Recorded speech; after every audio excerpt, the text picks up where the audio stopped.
Welcome everybody back here at Veil of Sound. And yes, you see, we are doing a series of Pelagic Records related specials. Last week, we had our chance to talk with Jeremy Galindo about his new upcoming project, U Infinite. And this week, I'm very happy to have two of the guys from SOM right here with me because they will be releasing a record in a couple of days too. So Mike, Will, thanks for joining.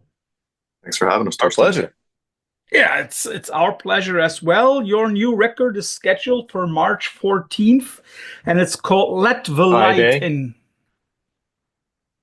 Sorry? Oh, I just said that's Pi Day for the nerds out there. Yeah, Friday. Although by now Friday is a regular thing. Right now, more likely one has to say like, oh, it's not a Friday. Oh, no, Pi Day. Yeah, also, we're hyping it already. Yes. So the first question here on the show is always, is there any kind of band merch, shirt, stuff that you would want to pluck either from one of your own projects or a friend's band? I'll give you a moment to think about it while I pluck something. One of the best mathcore bands ever. Botch. Cool shirt. Yeah, absolutely. I got that on the last tour over here in Europe. So I'm very, very happy to be able to say I've seen them not decades, but years ago and then again. So nice. Anything that you guys would like to pluck? I don't know. What do you want to sell, Mike? Pre-ordered for the record? Or are we selling somebody else's? Are we selling somebody else's stuff? Yeah, I don't know. Honestly, let's ask otherwise. On Friday, let's ask otherwise. Friday was Bandcamp Friday. So for everybody, we're recording this on February 10th. So last week, Friday was Bandcamp Friday. Did you guys get anything? I did not. No. No? I'm spending all my money getting ready for tour. Oh, yeah. Cables and picks and strings and all that fun stuff. When is the tour starting? First show is on the 21st, so before anybody hears this, we'll be touring in the US. Yeah. So next week we'll be heading out. Now, how long will you be on tour? About 2 weeks. 2 weeks. We're going out with a band called Earthside here from the States. So that'll be fun. Yeah. Cool. So they're worth checking out. You know what? I will mention one thing. Our friends Slow Crush are also releasing a new album this year, and they just released a new single that I've been listening to on repeat. So that's something to check out. They're fantastic. They are, aren't they? And if anybody wants to know a little more about Slow Crush, visit our website. We have a very, very, very early interview with Slow Crush. One of the first things we ever published here on the Veil of Sound. Oh, cool. I'll have to go listen to it. I think it's actually a written one. I think it's one. I think it's like April 2021. Oh wow! So like we're in our 4th year, and yeah. But I'm hoping to get one of them to talk. So yeah, Jelle, Isabella, if you hear this, come back over. And Slow Crush is one of the few bands that my daughter is voluntarily wearing a shirt to at school. Nice. They have cool shirts too. They do. Yeah. They do. Yes. Something that a lot of people are probably interested in. Your band's name is SOM, and I've seen it written with capital letters only. I've also seen it written with capital S and then minor O and M. First of all, how would you like it to be spelled? And second of all, what is the idea behind it? Because it could be an acronym. What do you prefer, Mike? Yeah, could be. I think I prefer all caps, but go ahead. All caps. Yeah. Loud and large. Yeah. Loud and large. Yeah. That's right. So is it an acronym? It's not. It's just we decided early on we just wanted to use something that didn't necessarily have a meaning on its own. We just liked that it sort of like implies sort of somber or SOM or like there's an implied darkness to it that we really like. We feel like it conveys what our music is doing with only 3 letters, which we kind of thought was a cool way to start things. I don't know if you thought about it, but one other connection that I immediately made when I saw it a few years ago was somnia, sleep. Yes. That's the Latin root. Yeah. Yeah. So that and it's in a certain way It's as onomatopoeic as sun. You know, if you stretch it a little bit, then you already come into this, I don't want to say mantra-esque thing, but a very, very Totally. cool, repetitive sound. Yes. Yep. So the new record is called Let the Light In. Is that for you some kind of programmatic title? Kind of what? Sorry, Problematic? Not problematic, programmatic. Oh. Not problematic. Like we're I see. Like a proclaiming program, something? like a concept. Oh, yeah. Yeah, so during the pandemic, obviously things got pretty dark, right, for everybody. And I was taking care of my daughter, so every morning I'd walk into her room and it just became speaking to mantras. Every morning I would open the blinds and just like take a deep breath and try to focus and be like, okay, let the light into the room. That's like the way to start. We're going to try to bring some brightness to the day, no matter how dark things are out in the world. And it just became kind of a thing that we started thinking about and talking about and trying to inject into the music. And it sort of just became this overarching theme that we kind of like, that was our true north throughout the process. So we decided that should be the album name. That's a very nice way of thinking about it. It was also probably more than just the morning routine. You've just spoken about mantra. Was it a slogan to keep you mentally healthy for the day? I think so. I mean, to this day, I've still been using it. Like it's a kind of a nice thing to think about in the morning as you open the blinds. It just sort of takes you out of the moment, and you can kind of look at things a little bit more widescreen and just take a minute to be thankful for what you do have. Yeah. And I think I can add to that by saying, Please. you know, from my perspective of, I've been feeling for a while now, you know, our music is dark in a lot of ways. And, you know, historically the bands that we've been in, we make dark music that's considered sort of dark, at least musically and sometimes thematically. And I think in recent years, with all the everything that's going on in our world right now, I've certainly felt that I don't want to make music that is adding to the sort of negativity, at least, or, you know, aggression or anger or darkness. But I also none of us are interested in making necessarily like happy, feel good music. You know, we're not going to start writing like totally major key pop songs necessarily. But I think that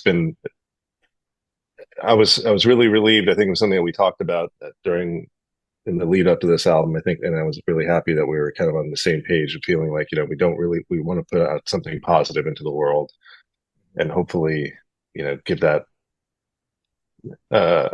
as much of like a plea, you know, like to people to let the light in as a call to action, you know, like hopefully to help people, you know, learn from that and also bring that into their own lives. And the album itself kind of takes you on a little bit of a journey. It's also interesting that in a way you, with a lot of your titles, you seem to be a little bit on the other side of your band name, because you said like the band name has a certain kind of darkness, a certain kind of somberness to it. And then when we look at some of the album titles, you know, we have The Shape of Everything, you had the Faith EP, now you have Let the Light In. Is that also something that is important for you to balance things out in a way a little bit? 100%, yeah. Yeah, I mean, a conversation we sort of had while we were working on this album is like, you know, the music can get dark and heavy and be angular and all those words that we would normally sort of bring to a project. But we really wanted like every single song this time around to have that little optimistic sort of ray of sunshine, ray of hope. I think when the band started, I was a lot less interested, or I wasn't thinking about it that much. But, you know, to what Mike was saying, like as the world feels like it keeps getting darker and darker, you know, we've kind of had to reach inside ourselves and find a reason to keep making music. And like, I think the heavy, the weighty stuff comes naturally to us. And then sometimes we have to think a little bit about how to inject a little bit of hope and light into it. And I think that applies to not just the music, but to our lives as well. You know, it's trying to find hope is not something that just happens naturally. It takes some work. 100%. is it also, and I'm coming back to the programmatic thing. I mean, like, let the light in, a new beginning, a new phase, a new era. Is that also in a way something that is true for the band because you had some lineup changes? So is this a new fresh start for SOM? I think so. It feels like it to us. We've been playing as a four-piece before our drummer left for almost 2 years before he left. We did several tours without him, so sort of like it's been like a sort of a natural progression. But it does feel like this album is a much more like refined version of ourselves for sure. Yeah. Although I would say, like there was no negative. Our parting ways, there was nothing. We're absolutely still very good friends, and yeah, for sure. It was really just like a life, things, kind of people's lives heading in the directions that they need to head in, and reprioritizing all of those things that it worked out that way. But yeah, I mean, like you can still be friends, but of course, the transformation of a band is a certain process that you, of course, had to go through. I have to say, what I like about the record is that I also had this optimistic feeling, and I have been trying to come up with a description for the sound. And I'll give you two alternatives. I found two ones, and choose the one that you like more. My first idea was grunge played with post-rock methods, like Pumpkins, or shoegaze in the Cocteau Twins sense, played with post-metal methods. Yeah, I'm going to go with shoegaze post-metal. Which one did you say, Will? Yeah, I say shoegaze with post-metal. That feels like more where we're coming from. Yeah. Yeah, that sounds about right to me. But I love the grunge thing, and that's something that I think definitely. It's an influence that's creeped its way into our music more and more with everything we do. And we're all children of that, of that era, of the 90s. That's stuff that I grew up listening to. Yeah. Yeah. So I think it took a while at least for me, like as a musician, to kind of I don't know, to kind of come back to terms with it. I mean, it's having more of a moment now, and there's a whole generation of people who are now, coming out to shows and stuff like that, who didn't live through that era the first time and are reinventing it. And I love there's this whole, movement of it's shoegaze and grunge revival or whatever you want to call it. And so I think for me, I think that for a long time, it was too close and too familiar, and I didn't want to do anything that sounded too much like that for many years. Mm-hmm. It was like, oh, well, that just happened, or whatever. I'm not going to outdo Soundgarden or whatever, whatever any other band. Yeah, but I think enough time has passed, and it's kind of totally. Yeah, I was just going to say, coming out of the late '90s, we all wanted to do something that was different, so we spent our 20s kind of running away from that and trying to be more complicated, and everything kind of had to be a post something around then. Mm-hmm. Yeah. So I feel like exactly what Mike's saying. Time and distance now, being in your 30s and into your 40s, you're like, those were some of the best records. Like, period. You go back to those records, and some aren't great, but some of them are as good as Beatles records. You know what I mean? Yes. Mm-hmm. Yeah. Did you ever come across one of those post genreifications where you thought okay, that's total bullshit? Because I came across one and I really had to laugh out loud. I've once in a review here in Germany, a review on Will Oldham, I've read the term post-folk. Post-folk. And I was like, what the fuck? Yeah. Post-folk. Okay. Maybe new folk. I don't know. New folk. I like that. Yeah, with exactly. With new folk, I could see that. All of those bands like Bright Eyes, or also in part bands like Two Gallons. But post folk, that just makes no sense to me. And I will say, just to throw some wood on that fire, I think we've spent a lot of our musical career fighting the post tag on anything that we've done.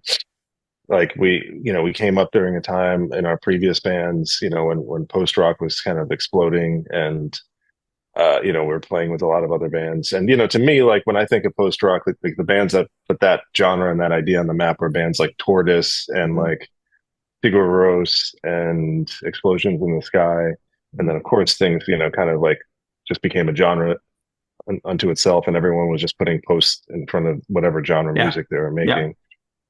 So we've kind of, you know, we've had our struggles with that too, as being bands that have we've usually made music with vocals, with lyrics, and you know, kind of getting lumped into a genre that is mostly associated with being instrumental, which is kind of silly that that tag even got put on that in the first place, because it wasn't like Sigur Rós is an instrumental band, but they somehow it's associated with like instrumental music. So we've kind of fought that a lot too, and we're kind of like get a little bit of a twinge when we hear the word post being associated with our music, because it's like, well, that's not really what we're going for. We don't consider ourselves a post rock band. Like, I mean, in the sense of like maybe sonic textures and things like that, that maybe we, you know, maybe having like a little bit more experimental song structures, or you know, a little bit more crescendo, you know, like building up to more crescendos, or like not just having traditional pop structures, although we do that a lot too. You know, so I Yeah. feel like we kind of we cringe a little bit sometimes with that, and that's something we, you know, we're you know, we're working on that too. Yeah, I mean, like the thing Probably see with therapists labeling about that. stuff is always difficult. I think that a lot of readers like to get that, you know, Hmm. because we live Yeah. in the day and age when when you have a chance to get to listen to so much different new music every day, that if you're a fan of, let's say, post rock, then you don't need to hear anything about black metal. So, you know, like for them, having boxes is a cool and important thing. And on the other hand, I totally agree that for musicians, you know, putting them into a box is just stupid, because I've said that umpteenth times here on the pod already. Nobody that I know literally sits down and says like, "Let's make a post rock song," Right. because it doesn't work like that, you know. And also nobody sits down and says like, "Okay, let's do an old school death metal record." Right. They might be influenced by it, they might like it and love it, but I think if you sit down and if you are aiming for a certain genre, you are basically about to fail. Yeah, I agree with that for sure. And nevertheless, I would like to use the term post metal in a way here for a second, because to exemplify for our listeners and for the people who are anxiously waiting to hear new SOM music, I'll give an example from the new record. There is a track called Give Blood, which I like a lot. It's a real cool track. And there are two parts on that track. Not only that the whole track is a cool thing, but there are two certain parts in it. When once you have a moment, okay, now it's slowing down exactly the way that a good post-metal track does. Hmm.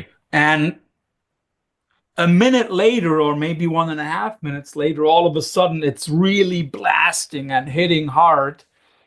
And that is where I am glad that you said is shoegaze played with post-metal. Mm. The question is, how do these structures come into your songs? As I said, you're surely not sitting down, but how do you combine those elements when you're writing a track? Well, first, I will say that one is definitely on the post metal spectrum. Like when I sat down and started working on that, I was like, what would Rosetta try to do if they were trying to write a SOM song? Because I toured with them playing bass a couple times, and I love how they're able to do those crescendos like they do, just bang on a riff for several minutes. And so I was trying to kind of like get in the heads of the Rosetta guys and try to come up with something that's really heavy. And I think it also has some like typo moments, which I think is kind of like also true to what we're trying to do. But as far as structures go, I mean, I'm usually the guy that does most of the structuring, and then the guys will kind of tweak stuff. Yeah, with that one, I just wanted a huge crescendo right out of the gate, and I wanted it to kind of feel airy and ethereal, and just be able to kind of ride that up and down a couple times in like a sort of a more traditional post metal kind of structure. And then when Joel added that sort of lead to the bridge, I was like, oh, that's exactly what the song needs. Let's bang on that for a minute here. bring it back at the end, and then it just all has that, yeah, just, you know, rise and crash dynamics, that the post rock kind of, or post metal kind of idea, I think. Will, let me ask that, as you've already mentioned Rosetta and that you've been touring them. You were a live member. You were not involved in the songwriting, right? No, never. That's important for me for a later part of the interview. Okay.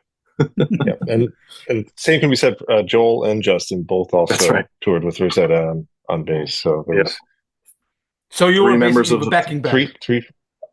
Three members of SOM have played bass in Rosetta on tour.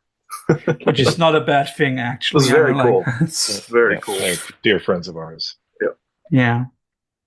Are they also from a similar part of the States as you are? Yeah, pretty close. Yeah, Philly. Yeah. Yeah, well, we'll come to Philadelphia later on. I of course, I have to ask. I have to. As we are already talking about writing songs and putting them together, what comes first for SOM? The songs, the lyrics, or a concept?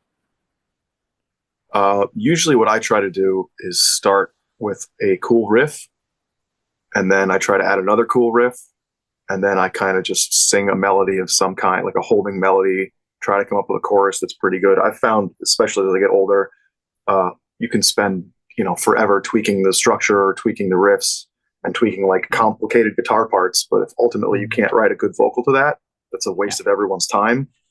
So what I've tried to do is, you know, for the sake of keeping things moving forward, is like, hey guys, here's a rough kind of skeletal idea of what this could be.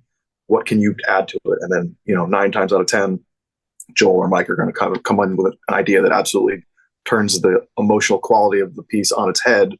And then it's like, okay, now we have a song. Now we're getting somewhere. And then, you know, they can kind of work around the existing demo vocal. And then that gives me space to kind of finalize vocals, and then gives them space to really, you know, dial in the guitar harmonies and all that stuff and the interplay throughout.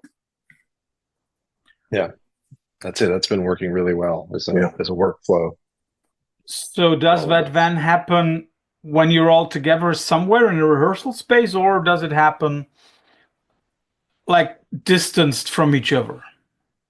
So yeah, during the pandemic, we kind of developed the workflow. We've gotten a lot better at it. But it's mostly file trading. And then, you know, Justin, in the case of this record, will come in and do some recording on drums, and we kind of have an idea what that's going to be.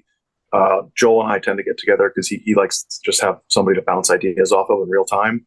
So a lot of that stuff comes from him and me spitballing in a room. Mike's a mad scientist. He likes to get in his lab and just come up with all those crazy parts and then ship them over.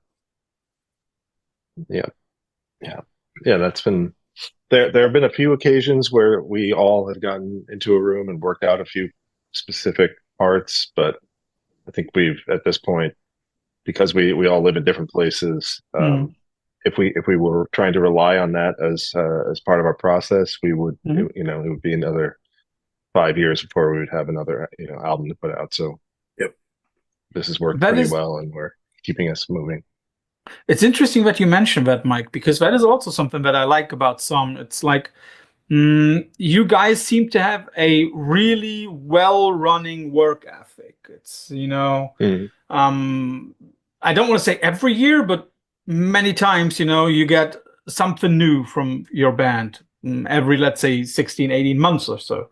Yeah, we try. Yeah, and I think by now you've done a pretty good job at that.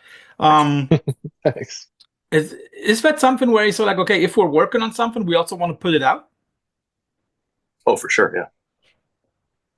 I mean, I'm just always working on music. That's sort of like part of how I keep myself sane. It's just picking up the guitar and just working through whatever I'm dealing with.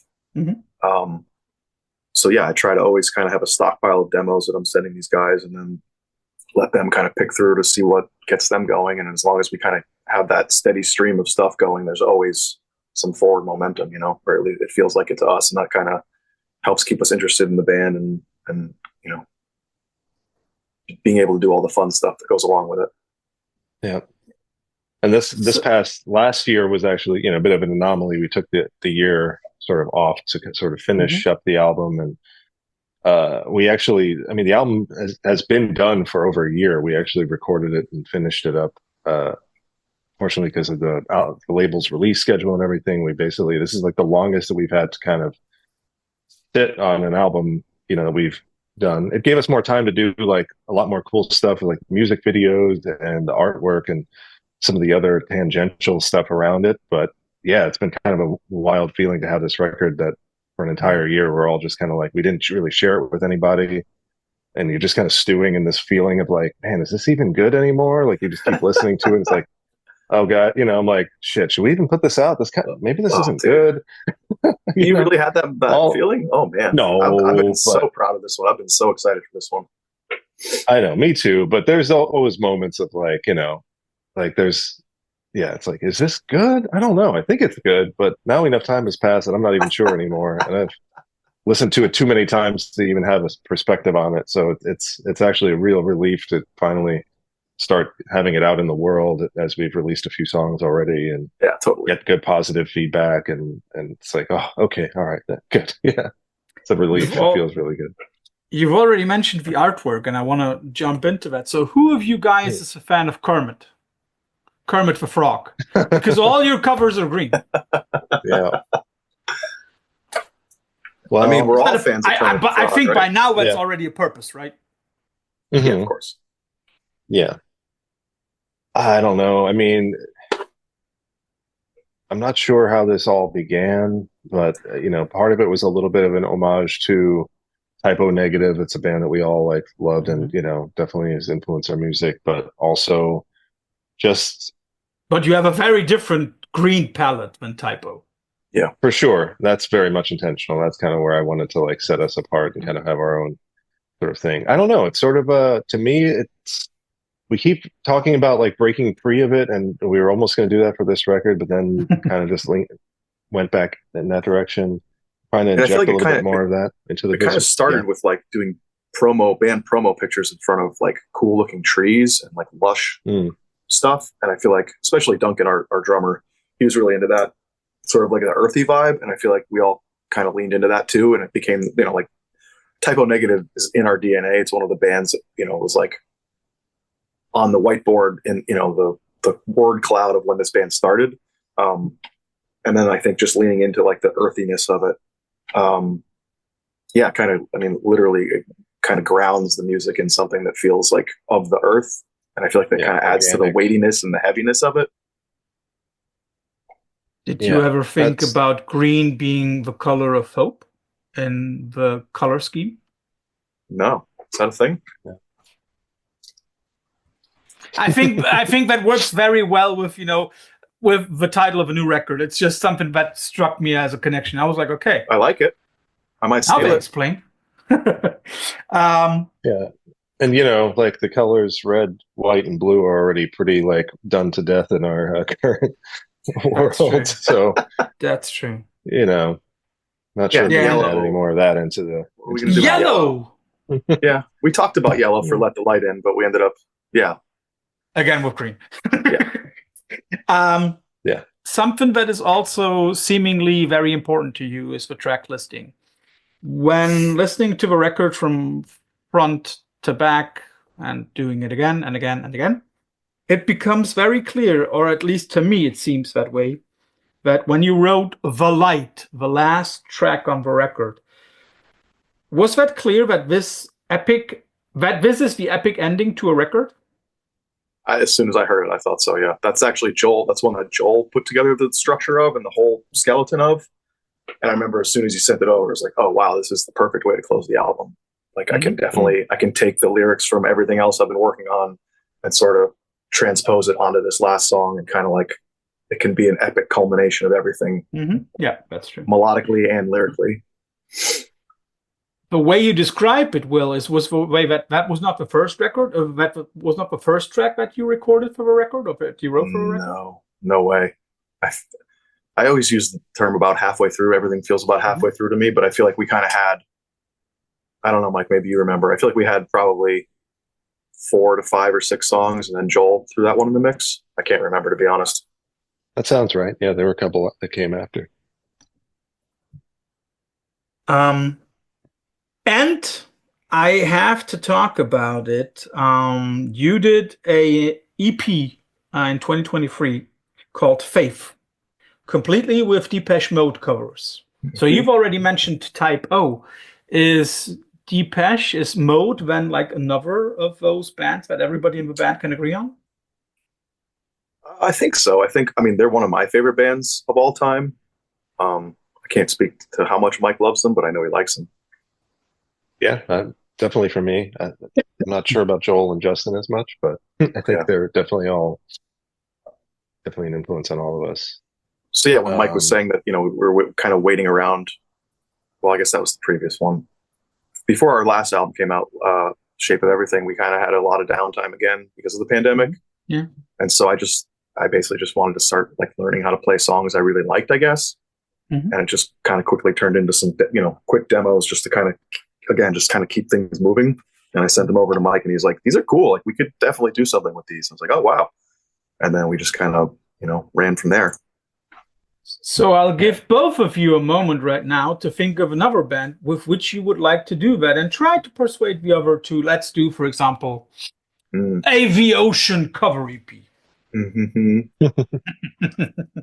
Oh, that's a good question. I know. It was hard enough to find Depeche Mode as an answer.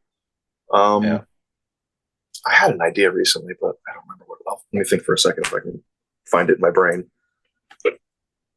Mike, would you have a band that you love so much that you would like to honor them with a covers EP? Yeah, I don't know. I mean, pulling from that same era, The Cure would be a cool one to kind of get into. Although I think what made the Depeche Mode thing so interesting was because their music is a little bit more electronic based, and we were able to bring it into a more organic kind of band based kind of sound. And it was like such an awesome exercise for me. Like when I was working on my parts for those songs, it was so cool to hear like, all right, here's this like interesting arpeggio or keyboard part that they sound that they made, and like I really wanted to make sure that everything that I did it in my own way, but it was like pulling from an element that was already in the song, and it was so it was really cool to get to like just, it changed my like the way I kind of approached my process, and it's cool to kind of I mean, it made me appreciate their songwriting that much more, but it was also, I think it refocused my sort of role in this band too, because I think I took a lot of that into the writing of this new album of ours. That was like it sort of helped. I don't know. It was a cool exercise to be like, okay, like all the elements are there. Which one do I pick, and what's the best way to make that feel like me and serve the song and make it feel like a SOM song?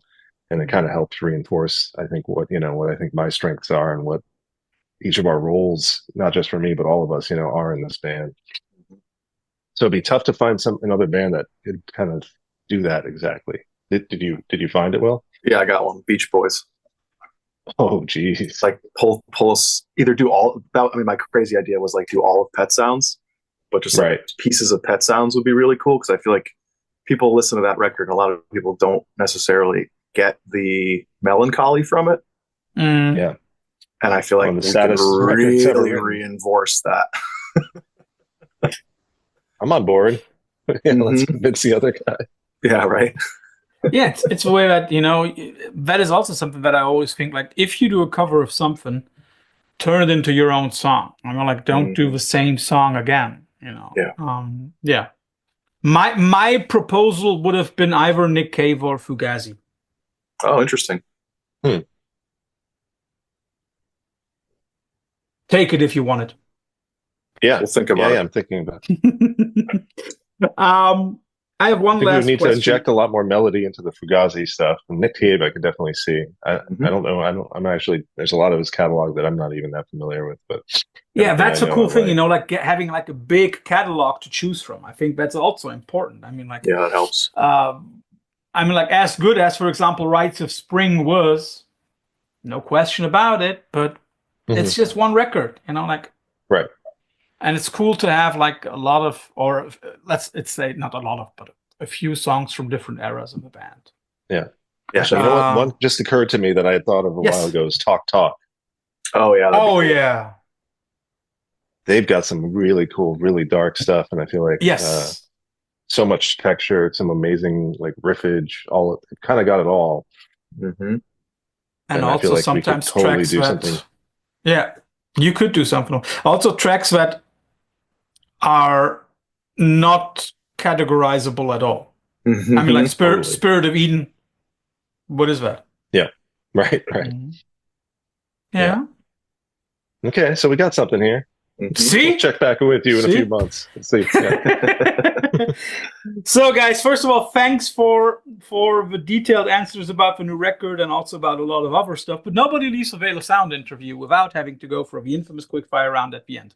You will always get two alternatives and have to choose one of them and maybe give a short explanation for your choice.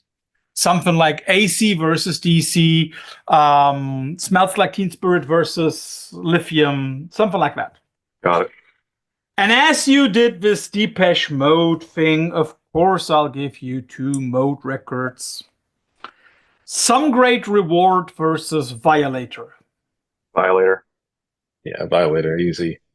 That was too easy. Come on. I'll explain why. I would also choose Violator, but if I had to choose a track from either of those, it would be somebody from Some Great Reward. The best love song ever written. By far. Yeah. I've mentioned the Pumpkins. Yeah. I've mentioned the Pumpkins, so I'll give you two alternatives. Melancholy and the Infinite Sadness versus Siamese Dream. Siamese Dream. For sure, same. You two guys are too alike. Yeah. Let's give you two bands. That's kind of why it works. Yeah, true. Right. True.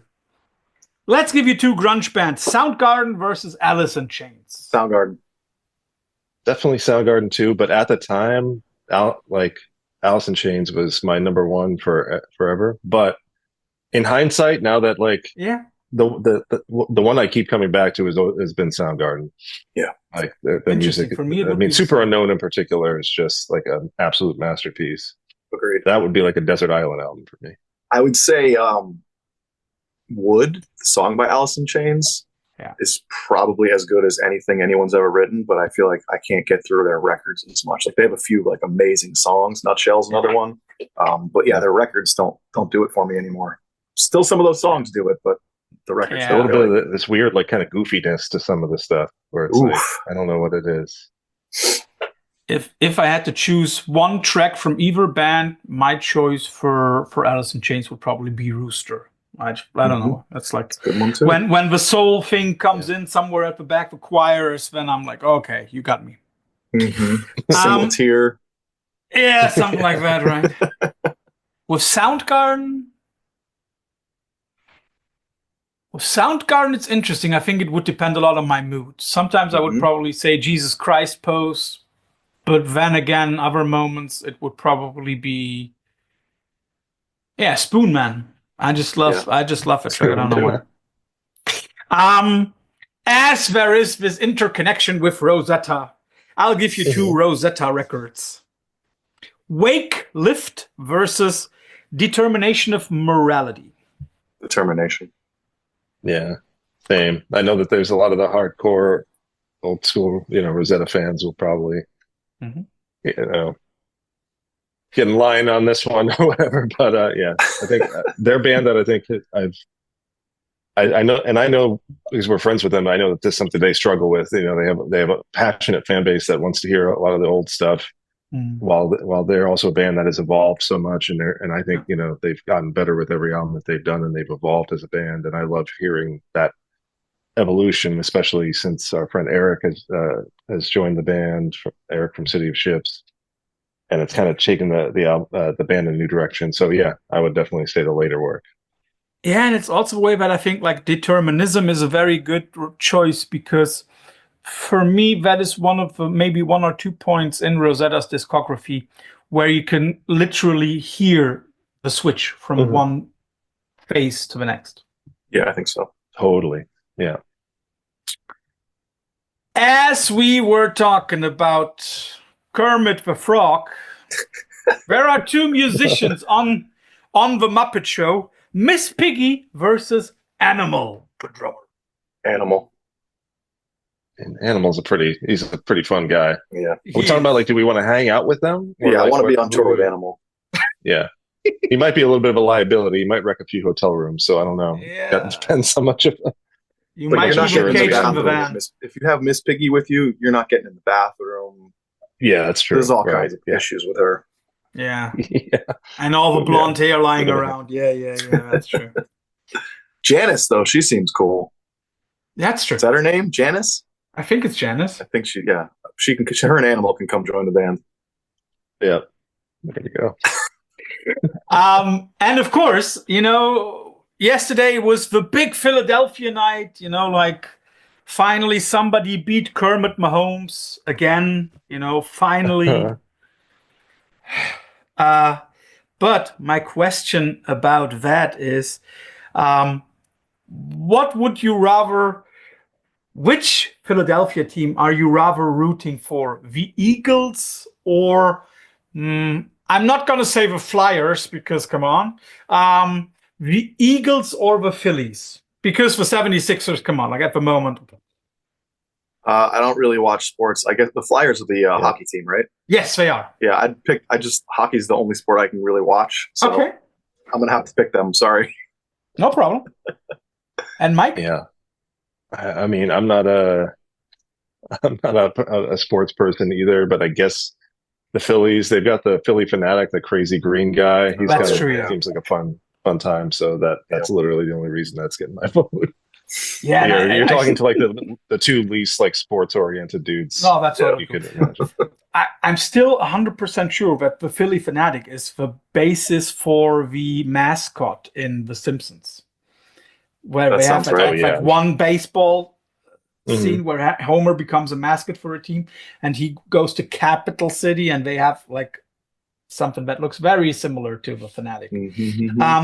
Last one, also related to the Super Bowl. If you had to choose a rap artist, not to collaborate with, but to listen to, would you rather listen to Kendrick Lamar or Drake? And only music. We're not talking about egos. We're not talking about minor affairs or anything like that. We're only talking about the music. Hello? Oh, I'm here. I think Yeah, cool. So your choice, Mike? Kendrick. Yeah, are we Lamar. talking just listening or just listening? Like, just listening. Okay. Yeah, Kendrick Lamar, I think. Yeah, that's I've definitely enjoyed his music. I mean, Drake's got some bangers too. I definitely appreciate it.